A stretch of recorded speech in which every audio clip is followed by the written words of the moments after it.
ইকরাম, তুমি অনেক ভালো কাজ করছো। আশা করি ভবিষ্যতে আরো ভালো কাজ করবে।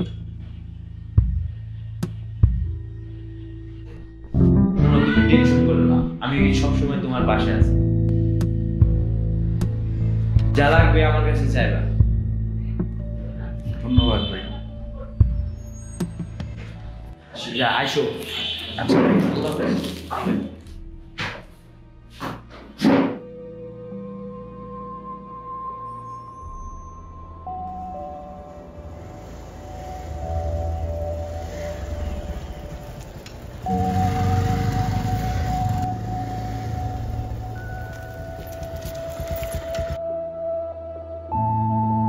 তারপর কি অবস্থা আব্বাজান? কেমন আছেন আপনি? আজকাল দেখাই যায় না। বাপ ছেলেকে কেমন যেন অ্যাভয়েড করে চলতেছেন, কোনো ইয়া নাই। এভাবে হবে? পরিবারকে একটু সময় দিতে হবে না? আপনি কি অনেক বড় হয়ে গেছেন? ভার্সিটিতে পড়েন না, এরকম একটা মনে হয় আপনার? এক স্কুলে পড়লেন, এক মাঠে দৌড়াইলেন, খেললেন, সব কিছু করলেন, ওরা কোথায় চলে গেল আর আপনি কোথায় রয়ে গেলেন? এভাবে হবে? পরিবর্তন আনতে হবে না? জীবনে তো পরিবর্তন আনতে হবে। আপনার জীবন তো আর আমি পরিবর্তন আনতে হবে না, পারবো না। এটা কিন্তু আমাকে সবসময় মাথায় রাখতে হবে। ওরা কোথায় চলে গেল, আপনি কোথায় রয়ে গেলেন? এটা কিভাবে সম্ভব? আমি বিষয়টা বুঝলামই না।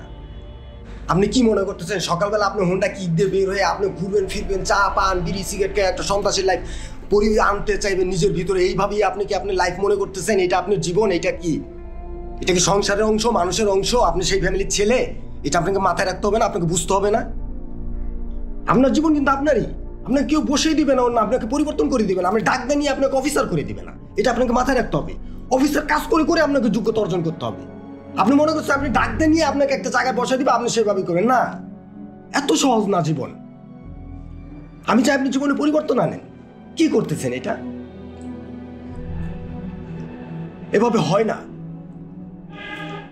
আপনার ছোট ভাই বোন আপনাকে এই করবে, সেটা করতেছেন না। আপনি পাওয়াই যায় না পরিবারের ভিতর। কেন?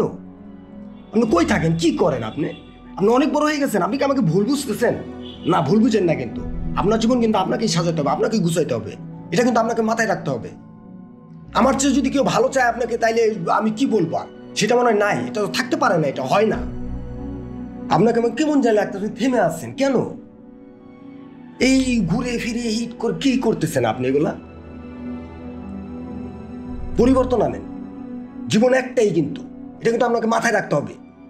তার ভিতর আপনি মানুষ, এটাও আপনাকে মাথায় রাখতে হবে। আপনি হুটহাট করে এলোমেলো চলবেন, সেটা আপনি পারবেন না। এটা হয় না, এটা মেনে নেবে না। আমাদের পরিবার, আমাদের সমাজ ওই রকম না, অন্যরকম আমাদের পরিবেশ, আমাদের সমাজটা। সমাজ পরিবার নিয়ে আপনাকে থাকতে হবে। আমি আপনার আব্বা হিসেবে আমার যেটুকু বলার আমি আপনাকে বললাম। আপনি যদি এটা ভুল বুঝেন, আমি তাহলে আপনি ক্ষতি হবে। আমি চাই না আপনার ভবিষ্যতে এরকম কোনো ক্ষতি হোক। আমি ভিতরে আপনি পরিবর্তনটা দেখতে চাই, আনতে চাই। আমি তো থাকবো না তো, এটা তো আপনাকে মাথায় রাখতে হবে। আমি চলে যাবো না, এক সময় তো চলে যাব। সেই সময় তো আপনাকে ঠিক করে রাখতে, সবকিছু দেখে রাখতে হবে। তো সেই ইয়াটা আমি আপনার ভিতরে দেখতে পাচ্ছি না। আপনি ছন্ন ছাড়া হয়ে গেছেন, একদম ছন্ন ছাড়া ফ্যামিলির ছেলে। আপনি কি করলেন? আপনি বলেন। পরিবারকে সময় নাই, মা বাবা ভাই বোন বাসায় কারোর সাথে আপনার সময় নাই। আপনি সেই সকালে হুন্ডা নেয় বেরোন, কই যান, কি করেন, কি ফিরেন, আমি বুঝলামই না। আপনার বাসায় যে আব্বা মা ভাই বোন আছে, এটা কি আপনার মাথায় একটাবার ভাবেন? আপনি বুঝেন? আপনাকে নিয়ে যে পরিবার একটা স্বপ্ন আছে, এটা আপনি বুঝেন? আপনার স্বপ্নটা আপনাকেই পূরণ করে দেখাতে হবে, আপনার বাপ মাকে, ছোট ভাই বোনকে। আপনার ইয়াতেই আপনার ছোট ভাই বোন আপনাকে দেখবে, শিখবে, করবে। তো সেটা তো আমি আপনার ভিতরে দেখতেছি না।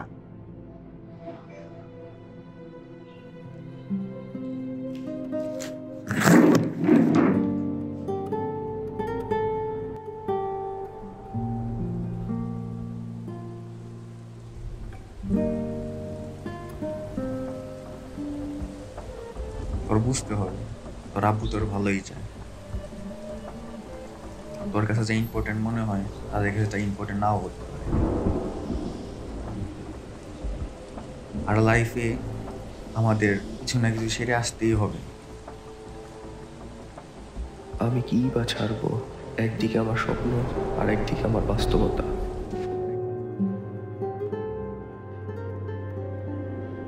আমরা মানুষরা কি চাই তা আমরা নিজেরাই জানি না। এটাই আমাদের সবচেয়ে বড় সমস্যা। আর এই সমস্যাটা দিয়ে তুই ভুগতেছিস, এটা কি তুই জানোস?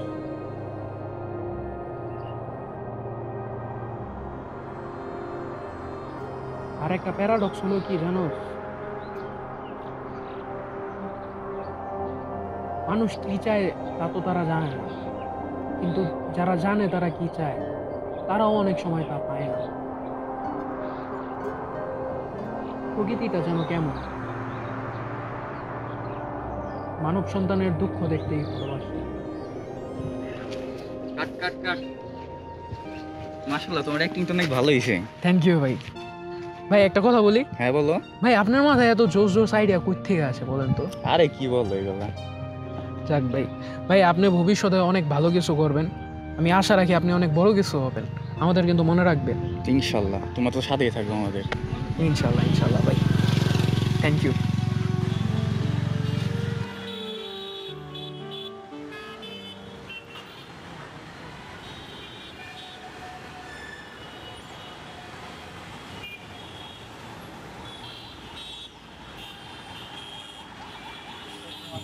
আর না, এই যে এখনই মারা যাব, ঠিক আছে? এখন মেইন কথা হচ্ছে যে, আচ্ছা তুই এটা কি শুরু করছিস? এগুলা করে এখন লাভ আছে? ছোটবেলায় করতাম সেটা ঠিক আছে, কিন্তু এখন তো ফিউচারের কথা ভাবতে হবে। আসলে মামা, বাংলাদেশে তোর এই ট্যালেন্টের কোনো দাম নাই, বুঝছো? তুই বাহিরের দেশে যা, তোর ক্যারিয়ারটা ভালো হইব, তুই ভালো অপরচুনিটিস পাবি, বুঝছো? তুই তো কোনো একটা দেশে স্কলারশিপ জন্য পাইছিলি, গেলি না কেন? এটা তো অনেকের স্বপ্ন রে।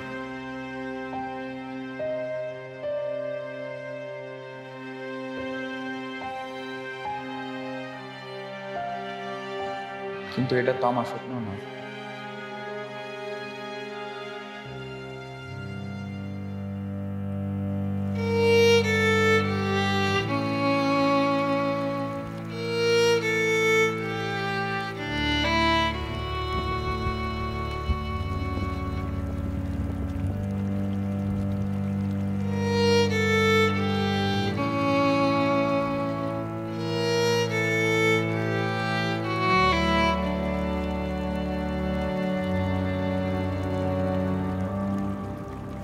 সবাই যা বলতেছে তুই সেটা বুঝতেছস?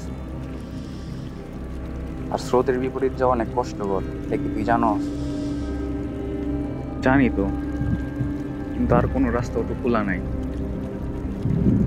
সব রাস্তা আমি নিজেই বন্ধ করে রাখছি, কিন্তু একটা রাস্তা তো খোলা আছে।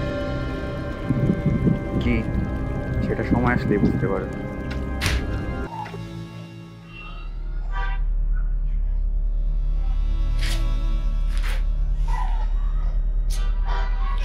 ইকরাম, তোমার স্টুডিওর থিমগুলো অনেক সুন্দর, কিন্তু মানুষ তো এখন এগুলো চায় না, মানুষ চায় অন্য কিছু। যেমন তোমার কমেডি, অ্যাকশন টাইপ কিছু, তুমি অন্য কিছু ট্রাই করো।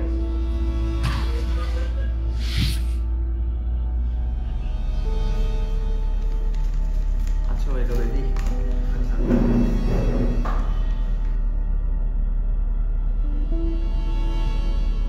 তুমি অন্য কিছু ট্রাই করো। তুই তো কোনো একটা দেশে স্কলারশিপ জন্য পাইছিলি, গেলি না কেন? এটা তো অনেকের স্বপ্ন। আচ্ছা তুই এটা কি শুরু করছিস? এগুলা করে এখন লাভ আছে? ছোটবেলায় করতাম সেটা ঠিক আছে, কিন্তু এখন তো ফিউচারের কথা ভাবতে হবে।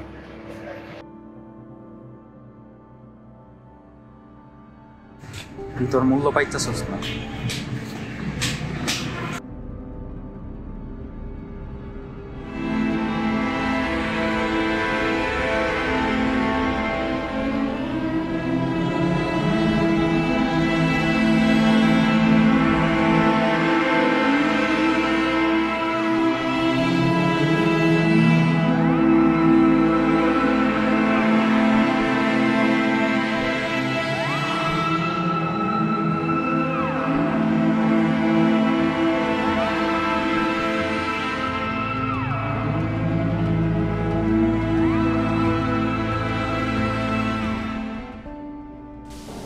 তোরে যে বলছিলাম সেটা আসলে কি জানো?